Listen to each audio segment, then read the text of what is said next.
I'm Corbett Wall with DV Auction. Here with a 3-minute cattle market update for Wednesday, February the 10th, brought to you in part by the American Simmental Association. I'd like to remind you that one of the best advantages of the Simmental breed is their adaptability. To learn more about SimGenetics, check out simmental.org. It was a rough end and start to the week with live cattle futures on Monday down $3 limit for February contract. Tuesday was down $1.65, but the out fronts were not down nearly as much, but ended the day Tuesday on February at $131.40. Feeder cattle on March contract, Monday was down to $4.50 limit, and nearly all of them were.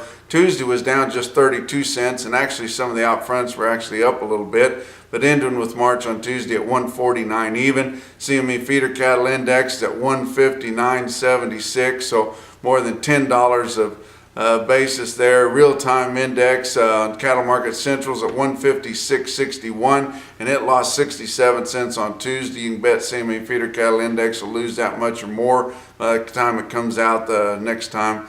Weighted average on the fat cattle trade last week with a Friday night trade and a Saturday morning trade, which you never see, and it was very disappointing. Last week we had, the prior week we had top in the Southern Plains at 138. This time it was 136, so sure enough, $2 loss on your live sales. Your weighted average for the 5 areas on steers live price was 134.46, which is down $1.90, and like we said, just about $2. Actually didn't lose any ground on the dress trade. We lost so much the prior week on the dress trade, which is mostly in the Northern Plains, at 210.29, and it was up 3 cents.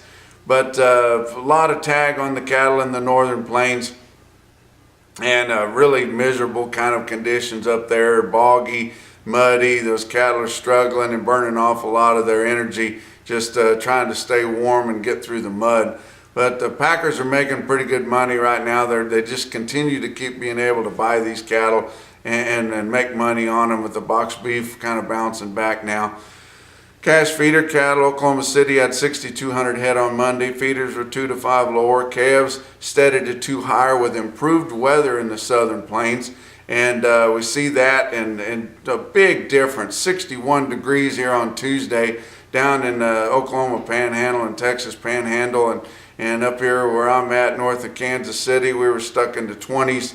And you go on up into the extreme upper Midwest and Northern Plains there in the single digits. Joplin had 4,400 on Monday. Feeder cattle steady to 3 lower, calves steady to 3 higher. We're going to continue to see a push on those calves as we get closer and closer to grass time. Look at Cattle Market Central, some individual quotes.